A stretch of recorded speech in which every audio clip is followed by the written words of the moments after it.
Hey there, welcome into the College Basketball Bracket Science YouTube channel and podcast network. It is Friday, February 6th, about 4 o'clock Eastern Time, as we have a good slate of hoops coming up tonight, most notably St. John's and UConn. But to start off the show, we have a new bracket stat that we're going to talk about. So it's a different one, not one that I used last year for those who are returning to the show. I try and do these. I sprinkle these in throughout the season, but as tournament time is coming up, I've been doing more and more. Last week we just did national champion, what you have to, the criteria you have to meet to statistically be a national championship threat via those, offensive and defensive numbers. Plus, everyone knows the Week 12 AP poll one. That's also thrown in there, plus a couple more. But this one is going to be a brand new one, not one I've seen anywhere. However, I'm just going to say it right now before we dive into it. If there's a year that this is going to change, it could be this one, because that is what made me think of this stat.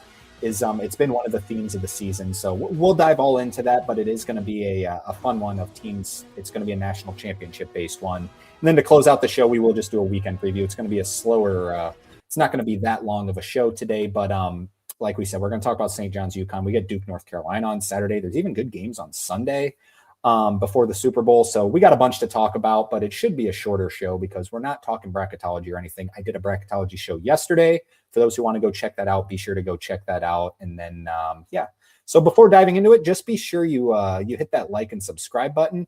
Really helps us out. Turn on the post notifications so you stay up to date on the college basketball season. And then follow us on Instagram at Bracket Science with 2 S's, where you'll see all the fun graphics that we talk about on here. They will be posted on there as well.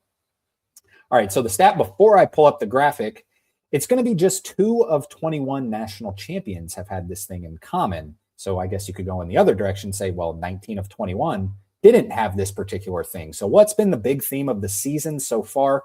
It's been the freshmen in college basketball. So since 2004, just 2 of 21 national champions have had a freshman leading their teams in scoring. So those teams would have been Jahlil Okafor from that 2015 Duke team, and then Anthony Davis on that dominant 2012 Kentucky team.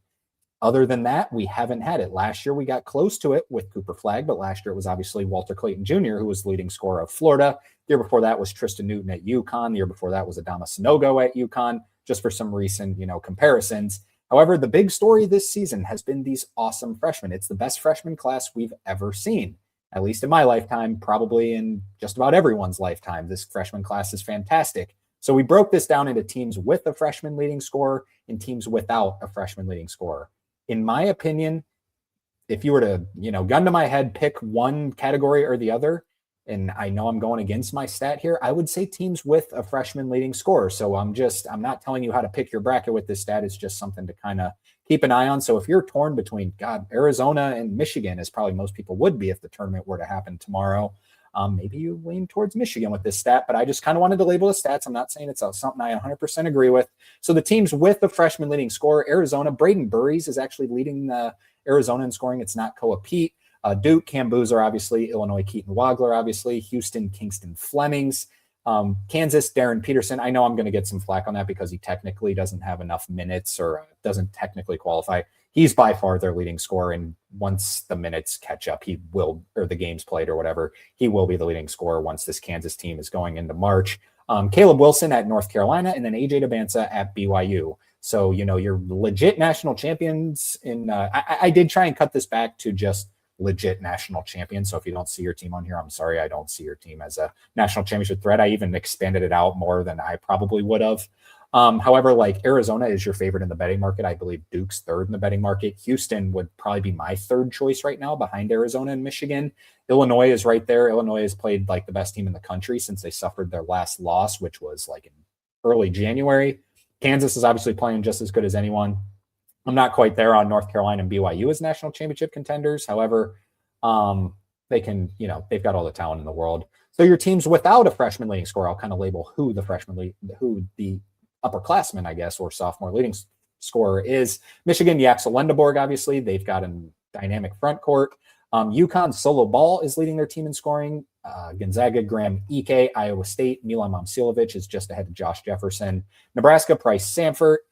Michigan State, Jeremy Fears is leading their team in scoring. Braden Smith is leading Purdue in scoring. JT Toppin is leading Texas Tech in scoring. And, Tyler Tanner is leading Vanderbilt in scoring. And then Tommy Hauck is leading Florida in scoring. So like I said, Do I really think Vanderbilt's going to win the national championship? No. Do I really think Texas Tech is going to win the national championship? I'm going to say no. I picked Texas Tech to the Final Four, and I think even maybe the national championship game in the preseason, so it hurts me to say that. However, maybe not, but these teams, like to me, it's Michigan, UConn, and Iowa State as your three best chances. Maybe you can throw Florida in there. Florida is, top 7 at KenPom now. But yeah, if you're just looking for a little fun stat to, if you're going to base your brackets on all the stats, here is another one of them. I'm not saying, like I said, like if it were right now, I'm filling out a bracket, I'm probably picking Arizona, but Michigan would be right there as well. Houston right there. We will see. All right, let's talk about the weekend upcoming on Friday, 8 o'clock on Fox. This will be tipping off in about 4 hours here. UConn goes to St. John's. This game is going to be played at Madison Square Garden, so you're probably looking about a 60-40 crowd advantage for St. John's. They call them MSG, Stores South. UConn fans are definitely going to travel here. This is one of the more anticipated matchups of the entire season. UConn is on an 18-game winning streak. St. John's is on an 8-game winning streak. They are blowing through the Big East. The Big East is not great this season. UConn's 12-0 in the Big East. St. John's is 10-1. St. John's has been playing a lot better as of late, as has UConn. So UConn is actually 8th at KenPom, which is kind of weird to see because, it's UConn. They're 22-1, 12-0 in the Big East, and they're 8th at KenPom. They're by far the highest ranked team at KenPom. It's just because they've kind of been squeaking by some of these games. They squeaked by Georgetown a little bit ago. They squeaked by Providence a couple times, squeaked by Villanova, squeaked by Seton Hall, you get the point. They haven't just been dominating. The past couple games, they have been dominating. They just dominated, they beat Xavier by 32, and then they won at Creighton, who's given them problems in the past badly. Not two great teams, but still showing something there that they're starting to get things figured out. And for St. John's, to me, that's a little bit scary for St. John's. I just think UConn is better than St. John's. All the numbers will tell you that. Every ranking will tell you that. 3 at 22, 8 at 20 at KenPom. St. John's has been much better once they added Dylan Mitchell into the starting lineup. And quite frankly, I'm not sure who on UConn is going to guard Dylan Mitchell. However, I trust that defense. UConn's defense is 5th in the country in defensive rating at KenPom. Their offense has actually been not as good as typical Dan Hurley UConn teams. They're 25th, so it's like not bad, and it's actually getting a lot better. I just think UConn's a better team, but Dylan Mitchell is going to be the difference maker in this game, in my opinion. It's going to be a fun matchup with Terrace Reed and Zuby Ejiofor down low, but I think UConn wins the game. Just like I said, it's not like there will be more St. John's fans there, I would expect, but it's not a crazy home court environment because UConn travels so well to MSG. I'm going to take UConn in that game. Moving on, talking about Saturday. So we got a full slate of games here on Saturday. I'll kind of break it down what this means for each team. I genuinely don't have very big takes on a lot of the lines, so this isn't going to be much of a betting show. It's just going to be more of an outlook show, what it means for their seed line. 12 o'clock on Fox. Wisconsin is in the tournament, probably is an 8 or 9 seed. I can't remember where I had them yesterday. I believe maybe a 9 seed. Indiana, I have Indiana as a 10 seed right now. This game is going to be played at Indiana. Indiana is favored by 3.5 in this one. Indiana, you want to get off the bubble and be comfortably in. They've been playing a lot better. It's going to be John Blackwell versus, I'm going to go out on the limb here, Nick Dorn. Nick Dorn has been absolutely fantastic for this Indiana team. We'll see if he can keep it up. John Blackwell has been playing well. They just beat Ohio State the other day. This is going to be a really intriguing matchup. Assembly Hall is going to be rocking. Two teams where it's like you're in good shape, but don't keep losing games to get towards the bubble or maybe have to go to Dayton in the first 4. And then at 2 o'clock on ESPN, Baylor, who is, probably 8 or 9 teams out of the bubble right now, they're 3-7 in the Big 12, which is crazy that they're even still in maybe a potential spot to maybe get to Dayton, be a first 4 team. I don't think it's going to happen because the bubble isn't good. We say that every season, the bubble isn't good, but yeah, they're even down further than some of the bad bubble teams, if you get what I'm saying. So, but if you go and win at Iowa State as a 15.5 point underdog, maybe you got a shot to, maybe climb up the boards a little bit. They play 18 games. If Baylor can get to 8-10, maybe it'll give them a chance. They're projected to go 6-12 via KenPom. Tough task here going to Hilton Magic. Iowa State They have a chance to be a 1 seed. Not a bunch of people are talking about it, and the 1 seeds are set right now. It's Arizona, it's Michigan, it's Duke, and it's UConn. Say UConn loses to St. John's. The other two you kind of got to look at is Illinois, who we'll talk about in a little bit. Iowa State's right there. Houston's right there. I think those are probably your three best shots to become a 1 seed. Iowa State, just keep taking care of business. They really haven't been on the national radar since they suffered those two losses back to back. Since then, they haven't played any real elite competition. Baylor is obviously worse than we expect them to be, but Iowa State, just keep doing what you're doing. You got a chance at a 1 seed. The Iron Bowl of basketball, 4:00, ESPN2, Alabama at Auburn. Now, Charles Bediako's case is going on, I believe, right now. We're supposed to get a verdict on Friday. I haven't heard anything yet. Maybe it'll get updated in real time. LeBaron Philon is also questionable in this game. So if LeBaron Philon doesn't play, I don't think this Alabama team has a chance against Auburn. However, these are two teams, the SEC just in general, and we'll talk about Tennessee and Kentucky. I really don't have a ton of takes on the SEC this year, other than I think Florida is by far the best team in the SEC right now. We'll talk about them a little bit later as well. But Alabama just so up and down. Same goes for Auburn. Both teams seem like they can beat anyone. Both teams seem like they can lose to pretty much anyone as well. But Auburn is favored by 1.5 at home in that one. 4:00 on ESPN. Number 1, Arizona, still undefeated on the season, hosts Oklahoma State. Oklahoma State I have as the last team in the tournament right now. Tough task to go win at Arizona, but can they keep it close? We'll see. Arizona's favored by 20.5. I would expect Arizona to obviously win this game as a 20.5 point favorite. However, Gonzaga might argue that one after losing as a 22.5 point favorite the other day.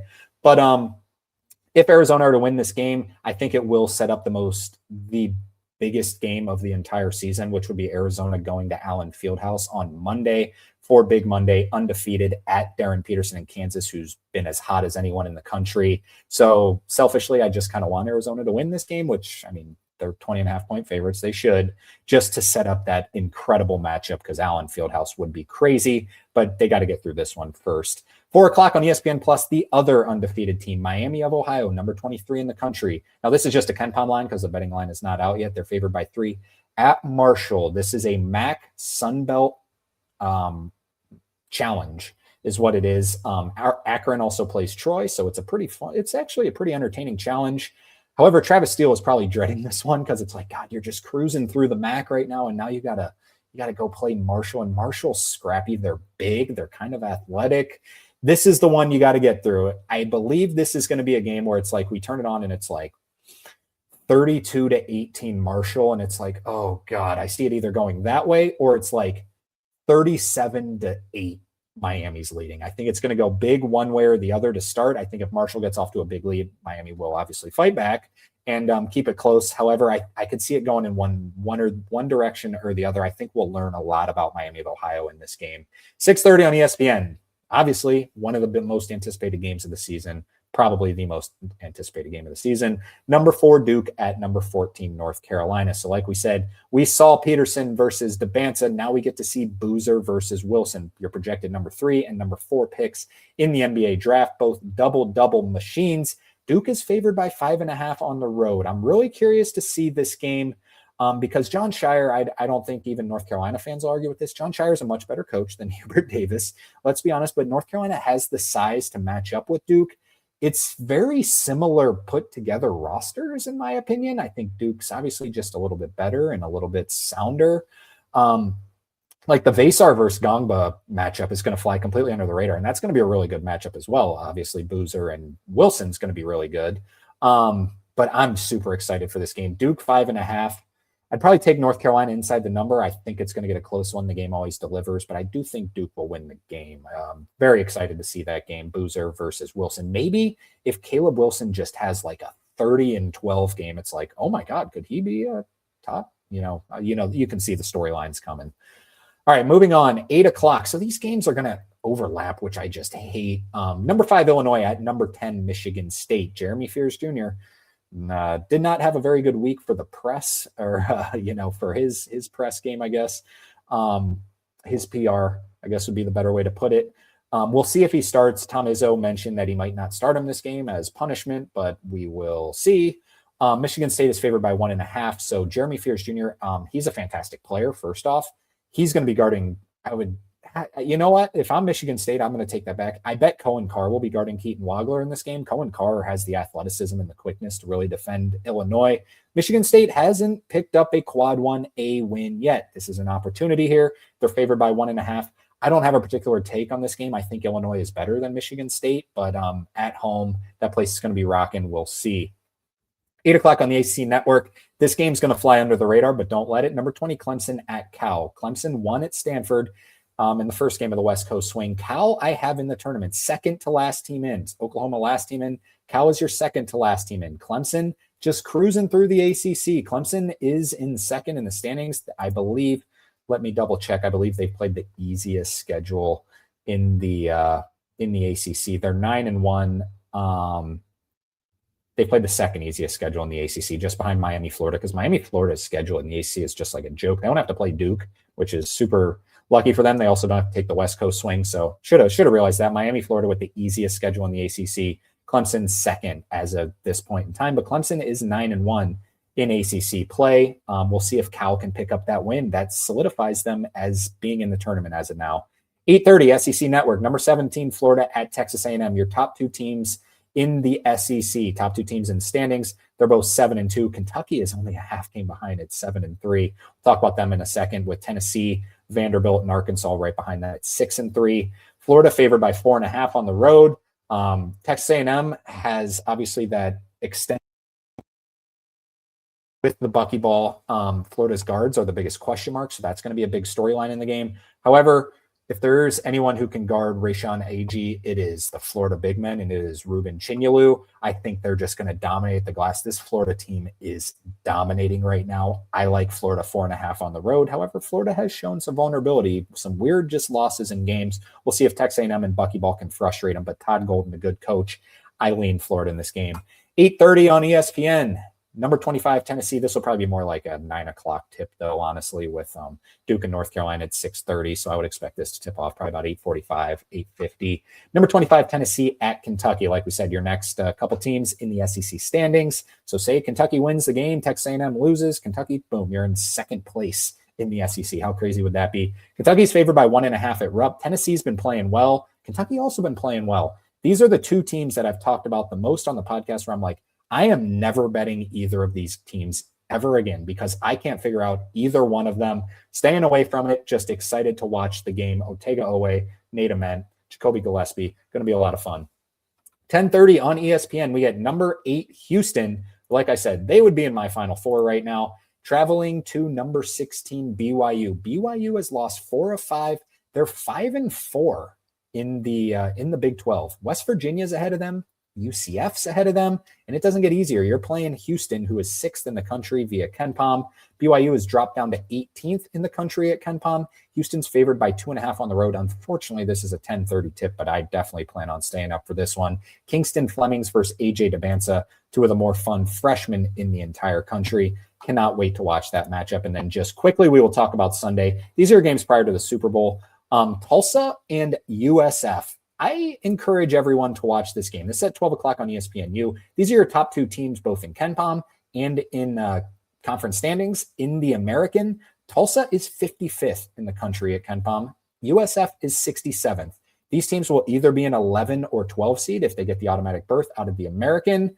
It's going to be a tremendous matchup. USF is favored by 1 at home in that game. 1 o'clock on CBS. Number 2, Michigan at Ohio State. Obviously a rivalry game there, not as big as football, obviously. Michigan is favored by 9 on the road in that one. Ohio State actually led at Michigan earlier in the season. However, that was when Michigan was in a little bit of their slump. Now Michigan playing a lot better. We'll see if they just go in and just dominate Ohio State. 1 o'clock on Fox. Number 13, Texas Tech at West Virginia. Like we said, West Virginia, not quite as bad as you might think.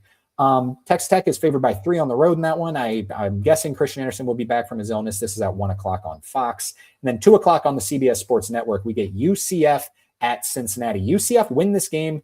I'm not going to classify you as a lock, but you're probably going to be in the NCAA tournament. Like right now, they're in fantastic shape, probably like a 6 or a 7 seed. You win this game at Cincinnati, like kind of just a little bit of a roadblock, like you're going to be in the NCAA tournament, and you can just keep working towards improving that seeding. Great job by Johnny Dawkins. This UCF team is pretty good. Cincinnati favored by 1. Cincinnati obviously just struggling. So the video kind of went viral of Wes Miller in the, in the tunnel talking about like, guys, I'm sorry, I'm frustrated. I genuinely feel bad for Wes Miller. He's 11-12 this year, 3-7 in the Big 12, 224th in offense.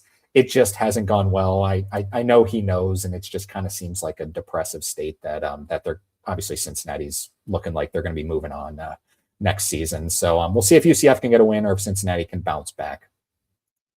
All right, so quick show today. Just wanted to talk about that new bracket stat. Like I said, let me know your feelings on it below. Like I said, if there's one stat that I don't 100% believe in, it's this one. I just kind of wanted to label it. Plus the weekend preview. It's obviously going to be a tremendous weekend, especially, Saturday we get Duke, North Carolina. Sunday's the Super Bowl. So tremendous sports weekend, and the Olympics are starting, I believe. Yeah, so everyone stay safe out there. Enjoy this weekend of college basketball, of football, of Olympic ball, whatever. It's gonna be a tremendous sports weekend. So be sure to come back on Monday's show where we will recap this weekend. Until then, take care.